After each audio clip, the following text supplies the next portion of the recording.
Welcome dear rockers, कैसे हो आप सभी। तो आज हम देखने वाले हैं 3 BHK। दोस्तों, एक घर लेना हम सभी का सपना होता है। भगवान की कृपा से किसी किसी का ये सपना पूरा भी हो जाता है, लेकिन कई लोग अपने अधूरे सपने लिए जिंदगी गुजार देते हैं। आज की मूवी में भी हमें एक ऐसे परिवार के बारे में दिखाया जाएगा जो खुद का एक घर खरीदना चाहते हैं, लेकिन जिंदगी ऐसी ऐसी परीक्षा उस परिवार की लेती है ना कि आपकी भी आंखें नम हो जाएंगी। बड़ी प्यारी और इमोशनल कहानी है दोस्तों। तो कहानी की शुरुआत वासु नाम के एक आदमी से होती है जो एक किराए के घर में अपने परिवार के साथ रहने के लिए आता है। उसके परिवार में उसकी पत्नी और 2 बच्चे हैं। प्रभु और आरती शामिल है। ये सभी एक मिडिल क्लास फैमिली से ताल्लुक रखते हैं दोस्तों। वासु फैक्ट्री में हिसाब किताब संभालने का काम करता है, लेकिन जैसे ये परिवार इस घर में आता है ना, प्रभु और आरती को ये घर पसंद नहीं आता क्योंकि ये बहुत ही छोटा होता है। ऊपर से मकान मालिक भी बड़ा गुस्से वाला आदमी है। प्रभु कहता है कि इससे पहले जो घर हमने देखा था वो सही था, उसी को रेंट पे ले लेते हम। पर वासु कहता है कि उसका किराया 500 ज्यादा था बेटा। हर महीने 500 बच जाए तो कितना हम कमा सकते हैं उससे। वैसे भी ये कुछ दिनों की बात तो है, उसके बाद तो हम अपना घर खरीद लेंगे ना। तो प्रभु कहता है कि रहने दो पापा, बचपन से सुनता आया हूँ कि अपना घर लेंगे, अब लेंगे तब लेंगे, पर हमेशा किराए के घर में ही रहना पड़ जाता है। तो प्रभु की माँ उसको डांटते हुए कहती है, अरे ऐसे कैसे बात कर रहे हो पापा से, माफी मांगो चलो। अरे कितनी मुश्किल से वो घर चलाते हैं तुम्हें पता भी है। जब खुद कमाना शुरू करोगे ना तो पैसे की अहमियत पता चलेगी। ये सुनकर प्रभु अपने पिता से माफी मांगता है कि पापा मुझे माफ कर दीजिए, मुझे ऐसा नहीं कहना चाहिए था, मुझसे गलती हो गई। तो वासु भी कहता है, नहीं बेटा, तुम्हारी गलती नहीं है, गलती मेरी है। मैं हमेशा कहता हूँ घर खरीद लेंगे, लेकिन मैं कभी खरीद नहीं पाया। पर अब नहीं, मैंने बड़ी मुश्किल से थोड़े पैसे बचाकर 7.5 लाख रुपए जमा कर लिए हैं। इस बार देखना हम घर पक्का खरीद लेंगे, पर तब तक तो हमें यहीं पे रहना होगा ना। चलो बेटा हम चलते हैं किसी अच्छे एरिया में घर देखने के लिए, पसंद आ गया तो खरीद लेंगे। ये सुनकर परिवार के बाकी लोग भी काफी ज्यादा खुश होते हैं और पूरा परिवार शहर में ही कोई घर ढूंढने के लिए निकल पड़ता है। अब याद रखने वाली बात यह है दोस्तों कि यह समय है 2005 का, इसलिए वासु को लगता है कितने पैसे काफी है एक घर खरीदने के लिए। अब थोड़ी देर ढूंढने के बाद उनको एक अच्छा सा फ्लैट नजर भी आ जाता है जो अभी तैयार नहीं हुआ है, थोड़ा टाइम लगेगा तैयार होने में। अगर लेना है तो उसकी एडवांस बुकिंग देनी होगी। एजेंट वासु से कहता है कि बताइए सर, फ्लैट लेना है ना आपको, इसकी कीमत है 15 लाख रुपए। ये सुनकर वासु परेशान, वो कहता है कि मेरे पास तो 7.5 लाख है, इतने में नहीं मिल सकता क्या कोई। तो एजेंट बताता है कि क्या सर, 7 से 8 लाख में बिल्डिंग में फ्लैट ढूंढ रहे हो, बताओ इतने में झोपड़पट्टी मिलेगी आपको, बस 15 से कम नहीं होगा काम। लेना है तो लीजिए वरना टाइम खराब मत कीजिएगा। अब ये सुनने के बाद वासु को समझ नहीं आता यार क्या करूं। सोचता है कि जो मेरे घर लेने का सपना है कभी पूरा हो भी पाएगा या नहीं। निराश होकर अपने परिवार के साथ घर वापस आ जाता है और परिवार के लोग भी उदास होते हैं यार। तब आरती अपने पापा वासु से कहती है, देखिए पापा, हम एक प्लान बनाते हैं और उसके मुताबिक काम करेंगे तो कम से कम 1 साल में 15 लाख जमा हो जाएंगे। अभी हमारे पास कितने 7.5 लाख, और अगर हम हर महीने 10,000 की सेविंग करते हैं, माँ ने भी कहा है कि वो अपनी ज्वेलरी बेचने को तैयार है जिससे हमें कुछ और पैसे मिल जाएंगे। मैंने सारा हिसाब लगा लिया है, तो जहाँ तक हम अगर हर महीने 10,000 सेविंग करते हैं और अगर सिर्फ 1 साल के लिए 25,000 की सेविंग कर दें तो अगले साल तक 15 लाख हो जाएंगे हमारे पास। इसी बीच हम बीच में कोई भी खर्चा नहीं करेंगे, सारे के सारे पैसे बचाएंगे, इससे हमारा सपना पूरा हो जाएगा घर लेने का।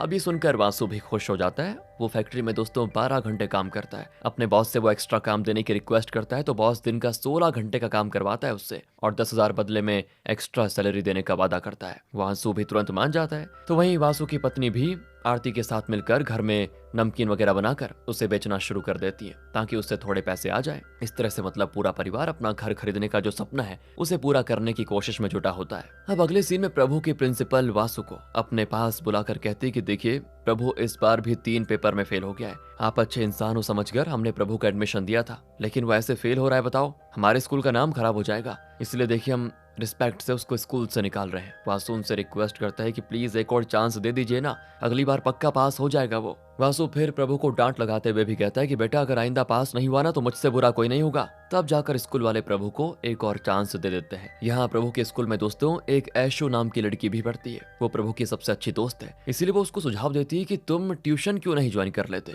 वहाँ पर भी पढ़ोगे तो आसानी से पास हो जाओगे। प्रभु फिर वासु के पास आकर ट्यूशन की बातें करता है जिसकी फीस होती है दोस्तों 1,000 रुपए हर महीने। आरती कहती, नहीं पापा ट्यूशन मत कराओ, मैं डेली इसको सुबह 5 बजे उठा दिया करूंगी, अच्छे से पढ़ लेगा ये। लेकिन दोस्तों यहाँ वासु प्रभु का फ्यूचर खराब नहीं करना चाहता, इसीलिए वो ट्यूशन की फी भरने के लिए तैयार हो जाता है और अब से प्रभु ट्यूशन जाने लग जाता है। पर इससे हर महीने क्या होगा, जो सेविंग इन्होंने कैलकुलेट की है वो हो नहीं पाएगी पूरी। पर जो भी हो, इस समय वासु को सबसे ज्यादा टेंशन है प्रभु के फ्यूचर की। सोचता है कि जहाँ इतने साल इंतजार किए, कुछ और टाइम सही, भगवान ने चाहा तो अपना घर जरूर होगा, लेकिन प्रभु के फ्यूचर में खिलवाड़ नहीं होने देंगे। इसलिए उसने प्रभु की भलाई का सोचा दोस्तों। अब ट्यूशन जाने से प्रभु की पढ़ाई में थोड़ा थोड़ा इंप्रूवमेंट हो रहा होता है, जिससे वासु बड़ा खुश भी होता है कि चलो पैसे लग रहे हैं तो बच्चा पढ़ तो रहा है कम से कम। और प्रभु की दोस्त ऐशु हमेशा प्रभु के साथ रहती है, उसकी हर चीज में हेल्प करती है, जिससे दोनों की स्कूल लाइफ बहुत ही बढ़िया तरीके से चल रही होती है। इसके बाद 12th का फाइनल एग्जाम आ जाता है दोस्तों। प्रभु जब एग्जाम हॉल में आता है ना, पेपर देखकर पूरा ब्लैंक हो जाता है। हालांकि उसने पढ़ाई अच्छे से की थी,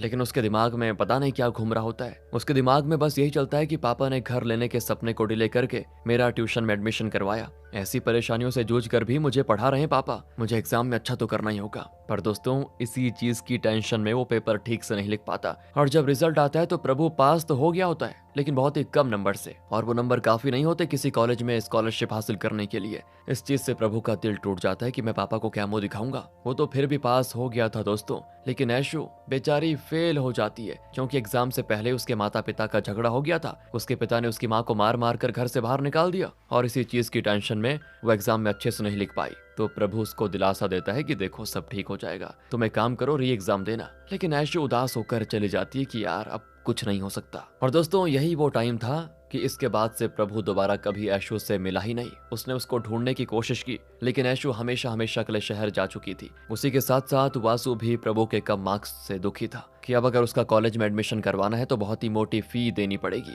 वो प्रभु से पूछता है, तुम्हारा क्या सपना है बेटा, कौन से फील्ड में जाना चाहते हो? प्रभु कहता है, पापा मैं मैकेनिकल इंजीनियरिंग करना चाहता हूँ, जिसकी फीस ज्यादा है वैसे। तो वासु कहता है, ठीक है, हम कुछ साल के लिए घर खरीदने का प्लान पोस्टपोन कर देते हैं, कुछ सालों के बाद देख लेंगे घर बेटा, लेकिन अभी तुम्हारा फ्यूचर सबसे ज्यादा इंपॉर्टेंट है हमारे लिए। देखा दोस्तों, माता पिता ऐसे ही होते हैं, वो अपने हर सपने ना कुर्बान कर देते हैं बस अपने बच्चों के फ्यूचर के लिए। बच्चों के चेहरे की एक हंसी के सामने उन्हें अपना दुख नजर नहीं आता, और वासु भी बिल्कुल ऐसा ही है। इसलिए वासु प्रभु को एक कॉलेज में लेकर आ जाता है। वहाँ का प्रिंसिपल वासु से कहता है, क्या मैकेनिकल इंजीनियरिंग करवा रहे हो? अरे IT करवाओ, अभी बहुत डिमांड है इस चीज की, मैकेनिकल में कुछ नहीं रखा है। तो वासु प्रभु से कहता है, प्रिंसिपल को ज्यादा जानकारी होगी बेटा, वो सही कह रहे होगे, तो एक काम करो, तुम IT के पढ़ाई कर लो, क्या पता इससे तुम्हारा फ्यूचर और बढ़िया हो जाए। अब प्रभु तो यहाँ ये करना नहीं चाहता था, लेकिन वासु का दिल रखने के लिए वो IT में एडमिशन करवा लेता है। अब दोस्तों, कॉलेज में आने के बाद पहले दिन उसकी मुलाकात मनोज नाम के बंदे से होती है। वो काफी ज्यादा घबराया हुआ लग रहा होता है, तो वो जब प्रभु को भी थोड़ा सा घबराए हुए देखता है तो उससे बात करने की कोशिश करता है। बात करते करते दोनों एक दूसरे को अपने बारे में बताते हैं। इस तरह से दोनों में दोस्ती हो जाती है। मनोज टॉपर बंदा था,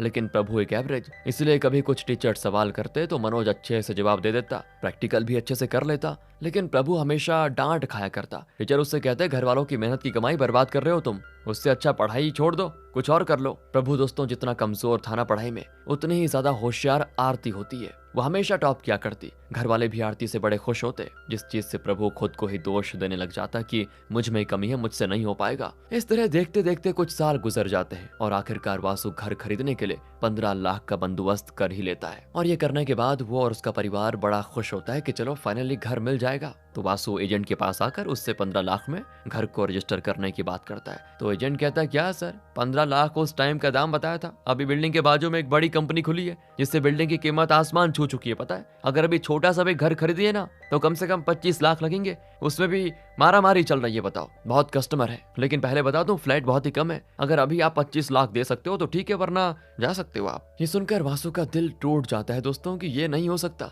इतनी मुश्किल से 15 लाख जमा किए थे और अब 25 कैसे? जान तोड़ मेहनत लगी थी वासु कितने सालों में, तभी जाकर ये पैसे जमा हुए थे दोस्तों। वासु सोचता है कि जब तक 25 लाख जमा होंगे तब तक कीमत और बढ़ जाएगी, शायद मैं कभी घर खरीद ही नहीं पाऊंगा। यहाँ वासु बड़ा परेशान था दोस्तों। तो वहीं प्रभु हर एग्जाम में कुछ पेपर्स में फेल हो जाया करता, इससे वो खुद को बहुत ही ज्यादा टेंशन में ले लेता। वो उस टॉपर मनोज से कहता है कि भाई मुझसे ये पढ़ाई नहीं होगी यार, मैं जा रहा हूँ कुछ और करने, कोई छोटा मोटा काम करने के लिए, ताकि कम से कम घर की परेशानी तो खत्म हो जाए। और वैसे दोस्तों मनोज भी गरीब परिवार से था, तो वो और मनोज कॉलेज की छुट्टी होते फैक्ट्री में काम करने चले जाते, और प्रभु घर पर ये कह दिया करता कि मैं मनोज के साथ उसके घर जाकर पढ़ाई करता हूँ। अब अगले सीन में वासु जब अपनी फैक्ट्री में आता है तो उसे वहाँ पे बॉस नहीं बल्कि बॉस का बेटा दिखाई देता है, जो अब से अपने पिता की कुर्सी संभालेगा। और ये बॉस का बेटा थोड़ा गुस्सा वाला आदमी है। वासु से कहता है कि पिताजी बीमार हैं, अब से मैं यहाँ रहूंगा, मैंने कंप्यूटर मंगवाया है, अब से सारा हिसाब किताब टैली में करवाना होगा, ये एक सॉफ्टवेयर है, आपके पास 1 महीने का टाइम है, इसके अंदर टैली सीख सकते हो तो ठीक है, वरना किसी और को ढूंढना पड़ेगा।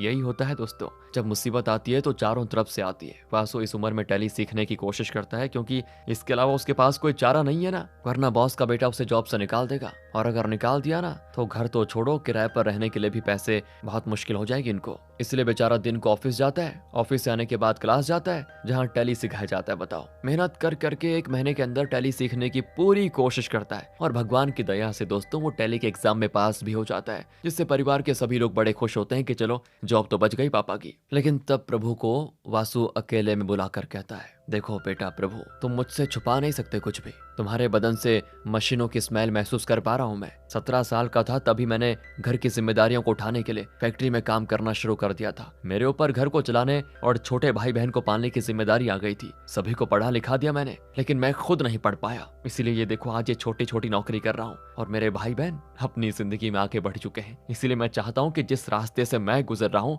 उस रास्ते पर तुम ना चलो, पढ़ाई करो, मेहनत करो, एक अच्छी नौकरी हासिल करके जिंदगी में कुछ बनो, तभी अच्छी जिंदगी मिलेगी बेटा, वरना यूं ही एक घर खरीदने में जिंदगी निकल जाएगी तुम्हारी। ये सुनकर दोस्तों प्रभु को ना बहुत ही बुरा लग जाता है कि यार पापा को क्या फील हो रहा होगा मेरे बारे में। तो वो वासु से कहता है कि देखो पापा, मैं पक्का पास होकर एक अच्छी नौकरी हासिल करूंगा, और हम अपना वो सपना है ना घर खरीदने का, वो जरूर पूरा करूंगा। पर तभी दोस्तों वासु को हार्ट अटैक आ जाता है। हालातों से जूझते जूझते उसके दिल ने भी उसका साथ देना बंद कर दिया था। और ये बड़ा इमोशनल सीन होता है यार। यहाँ पे परिवार के सभी लोग तुरंत वासु को हॉस्पिटल लेके जाते हैं, जहाँ डॉक्टर प्रभु से कहता है कि हमें जल्द से जल्द ऑपरेशन करना होगा, वरना इनकी जान को खतरा है। प्रभु फॉर्म भर देता है और किस्मत से दोस्तों ऑपरेशन सक्सेसफुल हो जाता है, जिससे वासु ठीक हो जाता है। होश में आते वो प्रभु से कहता है कि बेटा कितने रुपए लग गए ऑपरेशन में, बताओ तो जरा। प्रभु बताना तो नहीं चाहता, लेकिन पिता की डांट लगने पर वो कह देता है कि पापा 15 लाख लग चुके हैं। और दोस्तों सच बताऊं तो ये सुनने के बाद वासु के आंसू रुकने का नाम नहीं लेते। सोचता है कि यार आखिर भगवान मुझे ऐसी सजा क्यों दे रहा है, मैंने क्या बिगाड़ा है किसी का। बड़ी मेहनत से मैंने 15 लाख जमा किए थे, पर एक पल में सब खत्म हो गया। घर लेने का सपना सपना रह गया। अब 2 दिन आराम करने के बाद वासु दोबारा से काम पर चला जाता है, क्योंकि यार काम नहीं करेगा तो घर कैसे चलेगा। सपना तो टूटा है लेकिन खत्म तो नहीं हुआ ना। इसलिए ना चाहते हुए भी वासु अपने भाई के पास आता है जो काफी अमीर है। लेकिन वासु के सभी भाई बहन उसे अच्छे से बात नहीं करते दोस्तों, जबकि उनकी जिंदगी को लाइन पर लाने का काम वासु ने किया था। अपने सपनों को कुर्बान करके अपने भाई बहन के फ्यूचर को संवारा था, और आज देखो वही उसको ठीक से मुंह तक नहीं लगा रहे। देखा सभी ने उसका एहसान भुला दिया ना। वासु अपने भाई से कहता है कि देखो अगर तुम मुझे थोड़े पैसे उधार दे दो तो मैं एक छोटा सा घर खरीद लूंगा अपने लिए, और वादा करता हूँ कि जल्द से जल्द तुम्हारे सारे पैसे लौटा दूंगा। दोस्तों वासु ना कभी लोन लेना नहीं चाहता था, उसने बैंक से भी लोन नहीं लिया, पर आज हालातों की वजह से वो अपने भाई के पास आया कि कम से कम वो तो थोड़ी मदद कर देगा, और अगर कर देगा तो उनकी परेशानी का हल हो जाएगा। लेकिन उसका भाई कहता है कि देखो बड़े भाई मैं पैसे दे दूंगा, लेकिन तुम क्या गारंटी देते हो कि तुम पैसे लौटा दोगे हैं, तुम्हारे पास तो कुछ भी नहीं है। वासु कहता है कि अरे प्रभु है ना, पढ़ाई कर चुका है, वो पास भी हो चुका है, बस एक अच्छी नौकरी मिल जाएगी, तुम्हारे पैसे लौटा दूंगा मैं। तो उसका भाई कहता है ठीक है, प्रभु की नौकरी का अपॉइंटमेंट लेटर ला कर दिखा देना, मैं पैसे दे दूंगा, कोई दिक्कत नहीं है। देखा दोस्तों क्या हालात हो चुके हैं। और ये बात वासु फिर आकर प्रभु को आकर बताता है कि बेटा तुम्हें कैसे भी करके कोई जॉब ढूंढनी होगी, इससे ही हमारा सपना पूरा हो पाएगा। ये सुनकर प्रभु एक इंटरव्यू में जाता है, तो कई सारी कंपनियां उसके कॉलेज में आई थी, वहां पे सभी को वो इंटरव्यू देता है, लेकिन सारे लोग उसको ये कहते हैं कि आपको बाद में बताएंगे, बाद में बताएंगे, कल बताएंगे, परसों बताएंगे। लेकिन दोस्तों बाद में कोई जवाब आता ही नहीं, और अब सिर्फ एक फाइनल कंपनी बची होती है। प्रभु जब उनके इंटरव्यू के सवालों का जवाब दे जाता है तो इंटरव्यूअर कहता है कि तुम्हारे जवाब से लग रहा है कि तुमने रट्टा मारा है, कॉन्सेप्ट का मतलब नहीं पता तुम्हें, बस रट्टे तोते की तरह सब बोल दिया। ऐसे थोड़ी मिलती है जॉब, तुम एक IT प्रोफेशनल हो, वो भी बिना IT की जानकारी के, बताओ। इसलिए माफ करना, हम तुम्हें सिलेक्ट नहीं कर सकते। तुम्हारे कॉलेज से सिर्फ मनोज नाम का बंदा सिलेक्ट हुआ है, और कोई भी उतने काबिल का नहीं है। ये सुनकर प्रभु का दिल टूट जाता है दोस्तों, लेकिन वो मनोज के लिए बड़ा खुश था, क्योंकि बहुत ही अच्छा दोस्त था उसका वो। प्रभु जैसे ही निराश घर में आता है ना, वासु को पता चल जाता है कि प्रभु को जॉब नहीं मिली, जिससे वो भी उदास। कितनी मुसीबतें इस परिवार के ऊपर आ चुकी हैं, उसका हिसाब नहीं था। लेकिन ये तो कुछ भी नहीं है दोस्तों, आगे देखना और मुसीबतें इनको झेलनी पड़ेंगी। अब प्रभु को जो नौकरी मिलती वो कर लेता। पैम्पलेट बांटना, डिलीवरी करना जैसे छोटे मोटे काम वो सब कर लिया करता। उसी के साथ साथ वो कई कंपनियों में इंटरव्यू भी देता, लेकिन कहीं से कामयाबी मिलती हुई नजर नहीं आती। यहाँ तक कि वो कुछ गवर्नमेंट एग्जाम भी देता, पर उसमें भी वो फेल हो जाता। प्रभु मेहनत करने वाला तो था, लेकिन किस्मत उसका साथ नहीं दे रही थी। और तब मनोज उसको फोन करके कहता है कि हमारी कंपनी में एक एम्प्लॉय की पोस्ट खाली है, एक बार एक काम कर फिर से इंटरव्यू दे दे। क्या पता तुम्हें सिलेक्ट कर लें। वो मैंने उनको तुम्हारे बारे में बताया है, वो तुम्हारे जैसे मेहनती लड़के की तलाश में है। तो प्रभु फिर से इंटरव्यू दे जाता है। वो लोग प्रभु से कहते हैं कि हमने तुम्हारे बारे में जानकारी निकाली,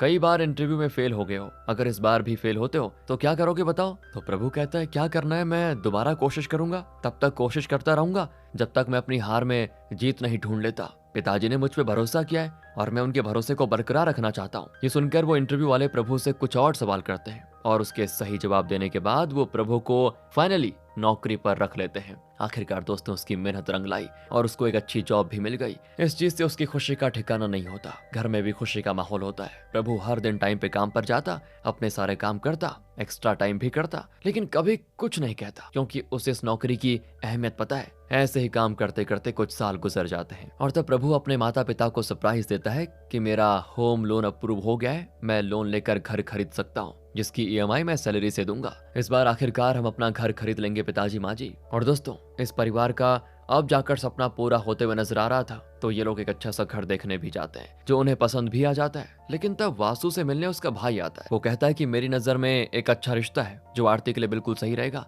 अच्छे परिवार के लोग हैं, दहेज की मांग भी नहीं है, तो मैंने सोचा ये शादी हो जाती तो अच्छा रहता। तो ये सुनकर वासु लड़के वालों को घर बुला लेता है जहाँ आरती लड़के से बात करके खुश लगती है। लड़के वालों का कहना होता है कि ये देखो हमें दहेज में कुछ नहीं चाहिए, हमें लड़की चाहिए, बस शादी हो जाए तो और कुछ नहीं, 1 रुपया भी नहीं लेंगे शादी में। अब ये सुनकर वासु परेशान हो जाता है क्योंकि लड़के वाले जिस तरह की शादी करने को कह रहे थे उसमें करीब 25 लाख लग जाएगा। और आरती को जब इसके बारे में पता चलता है तो वो रिश्ते के लिए साफ मना कर देती है कि मैं ये शादी नहीं करूंगी। अरे हमें पहले घर लेना है पापा जी, दहेज की मांग बाद में। तो वासु कहता है कि देखो बेटा हम बाद में घर ले लेंगे, तुम बड़ी हो रही हो, लोग क्या कहेंगे, मैंने देखा है कि तुम्हें लड़का पसंद है, तुम पहले शादी कर लो, घर तो कभी भी ले लेंगे। और तब ना चाहते हुए भी आरती इसके लिए मान जाती है। शादी के लिए 25 लाख तो नहीं थे दोस्तों, तो जो होम लोन लेकर प्रभु घर खरीदना चाहता था, अब बताओ यार वो बैंक से शादी के लिए लोन ले लेता है जिसकी अब उसको क्या ईएमआई भरनी पड़ेगी। लेकिन वो खुश था यार अपनी बहन के लिए कि कम से कम उसकी बहन का घर तो बस रहा है। देखते देखते शादी हो जाती है। जिंदगी उसी किराए के घर में चली जा रही थी। 2005 में लगाई उम्मीद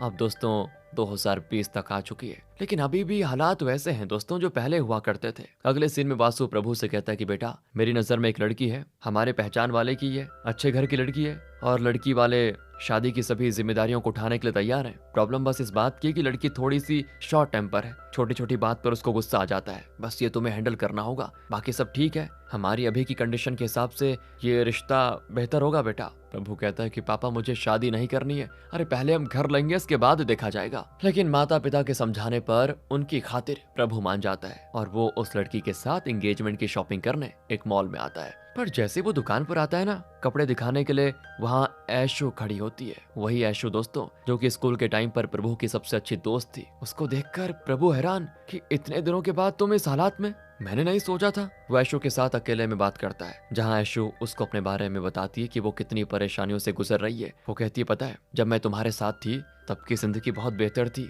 लेकिन अब बस जी रही हूँ। प्रभु भी ऐशु को बहुत ज्यादा पसंद करता था दोस्तों, और जिससे उसकी शादी हो रही थी ना उस लड़की को मतलब वो पसंद नहीं करता। वो तो चाहते ही नहीं कि मैं उससे शादी करूं, लेकिन घर वाले कह रहे हैं तो करना पड़ रहा है उसको। लेकिन वो यहाँ पे ऐशु से भी पूछता है कि क्या तुम मुझसे शादी करोगी, और ये सुनकर ऐशु एकदम हैरान। वो खुद प्रभु को पसंद करती थी इसलिए वो इस शादी के लिए तैयार हो जाती है। और प्रभु जब वासु को शादी के बारे में बताता है, वासु कहता है पागल हो गए हो तुम, कल तुम्हारी एंगेजमेंट है, क्या जवाब देंगे हम लड़की वालों को। मैं तुम्हारी और ऐशु की शादी से खुश नहीं हूँ, अब अगर तुम्हें शादी करनी है तो कर लो, लेकिन मेरी खुशी नहीं रहेगी उसमें, पहले बता रहा हूँ। तब आरती और प्रभु की माँ वासु को समझाते हैं कि अगर लड़का लड़की एक दूसरे को पसंद नहीं करते तो ऐसी शादीशुदा जिंदगी की क्या जरूरत, इससे बेहतर तो यही होगा कि प्रभु कभी शादी ना करे। और तब ना चाहते हुए भी दोस्तों वासु प्रभु और ऐशु की शादी के लिए मान जाता है। दोनों की शादी भी करवा दी जाती है, लेकिन वासु हमेशा ऐशु से नाराज रहा करता है, उससे ढंग से बातचीत नहीं करता। अब अगले सीन की बात है, प्रभु जहाँ काम करता है ना वहाँ सैटरडे को भी ड्यूटी रखी जाती है, ऊपर से ओवर टाइम भी करना होगा जिसकी एक्स्ट्रा सैलरी भी नहीं मिलेगी, यही तो दिक्कत है। तो प्रभु बॉस से कहता है कि इतने टाइम से काम कर रहा हूँ, हमेशा अपना बेस्ट दिया है मैंने, आपको मेरा प्रमोशन करना चाहिए ना, और आप देखो प्रमोशन के बजाय ओवर टाइम करवा रहे हो, ये कैसे चलेगा। तो बॉस कहता है कि देखो ये लॉकडाउन का टाइम है, एक तो लोगों को जॉब नहीं मिल रही और तुम जैसे लोगों को ज्यादा पैसे चाहिए, बताओ नहीं करना तो मत करो, तुम्हारी सैलरी में ना 10 लोग मिल जाएंगे काम करने को। ये सुनकर प्रभु फिर परेशान दोस्तों, इनकी जिंदगी में खुशियां तो नाम बराबर की थी, पर परेशानियों की कोई सीमा नहीं थी यार, क्या जिंदगी। और ये मुसीबत कम नहीं थी। आरती के ससुराल वाले वासु को हॉस्पिटल बुलाते हैं क्योंकि आरती ने अपने पति पर हमला करके उसको घायल कर दिया था। लड़के वाले वासु से कहते हैं कि अपनी बेटी को लेकर जाओ, नहीं चाहिए ऐसी लड़की हमको जो अपने पति पर हमला करे। बेचारा वासु आरती को लेकर घर आता है और उससे कहता है कि क्या हुआ तुम्हें, ऐसे कोई करता है क्या? तो आरती कहती है कि पापा, उस घर वालों ने जो मेरे साथ किया ना, उसके मुकाबले कुछ भी नहीं है। आपने शादी तो करवा दी, लेकिन लड़के के परिवार वाले के बारे में जानकारी नहीं निकाली कि वो कैसे लोग हैं। मुझे बहू से ज्यादा एक काम वाली की तरह यूज करते हैं, और अपने पति के अत्याचार सहने के बाद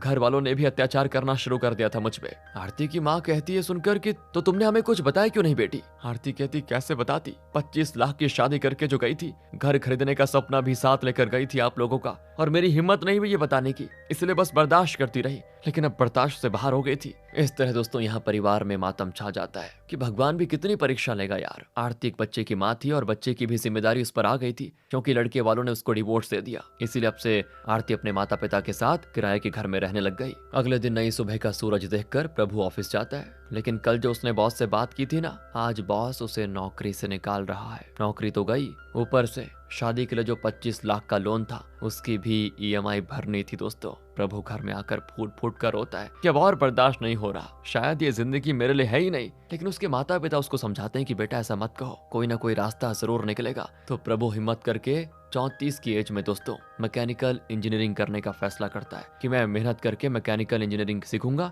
और नौकरी करूंगा। वासु भी प्रभु का साथ देता है। इंजीनियरिंग की फीस भरने के लिए प्रभु फैक्ट्री में काम शुरू कर देता है। वहां से मिले पैसों से वो अपना मैकेनिकल का कोर्स जो पढ़ाई पूरी करता है। उम्र तो बढ़ गई थी, लेकिन सीखने का जज्बा खत्म नहीं हुआ था। जिंदगी में हर बार हारने के बाद प्रभु इस बार जीत की उम्मीद लिए नए सफर पर निकल पड़ता है। उसी तरह से आरती भी नौकरी पर लग जाती है ताकि घर के खर्चे चला सके। वासु बूढ़ा हो चुका था, इसलिए उसको नौकरी से निकालकर दूसरों को नौकरी दी गई। वासु अपने बच्चों पर ही दोस्तों पूरी तरह से डिपेंड था। हालात ऐसे हो गए थे कि घर मुश्किल से चले, घर खरीदना तो नामुमकिन नजर आ रहा था। लेकिन वो कहते हैं ना, भगवान के वहां देर है अंधेर नहीं, जब उनकी चलती है तो किसी की नहीं रुकती। ऐसा ही दोस्तों प्रभु के साथ होता है। जिंदगी से हारे हुए को अब कोई एग्जाम नहीं हरा सकता था। अपनी मेहनत से वो मैकेनिकल का कोर्स पूरी कर लेता है, और वो भी बहुत ही अच्छे मार्क्स से, जिससे उसको एक अच्छी नौकरी मिल जाती है। वहाँ सैलरी भी अच्छी होती है और उसकी मेहनत की पढ़ाई, उसका फल उसको मिल जाता है। कुछ साल काम करने के बाद प्रभु शादी के लिए जो लोन था उसे क्लियर कर लेता है और होम लोन के लिए करता है अप्लाई। वो भी अप्रूव हो जाता है, और तब प्रभु अपने माता पिता को दोस्तों उसी बिल्डिंग में लेकर आता है जहाँ 15 लाख का वो घर उस समय नहीं ले पाए थे वो लोग। और आज प्रभु की मेहनत से उसने एक 3 BHK फ्लैट उसी बिल्डिंग में खरीद लिया होता है। जिस चीज को देखकर वासु, उसके परिवार, सबकी आंखें नम हो जाती हैं। जवानी से बुढ़ापा आ गया, समय लगा, लेकिन आखिरकार वासु को अपना घर मिल ही गया दोस्तों। साथ ही वासु ने ऐशु को भी अपनी बहू के रूप में स्वीकार कर लिया। पूरा परिवार खुश था, और अब इस खुशी में किसी की नजर ना लग जाए यार। सच कहते हैं दोस्तों, कोशिश करने वालों की कभी हार नहीं होती। किसी को जल्दी मिलता है तो किसी को बहुत देर में, लेकिन मिलता जरूर है। आप बताइए आपकी क्या टिप्पणी है इस पर। मिलते हैं आपसे अगली वीडियो में। ध्यान रखेगा अपना, and finally thanks for watching.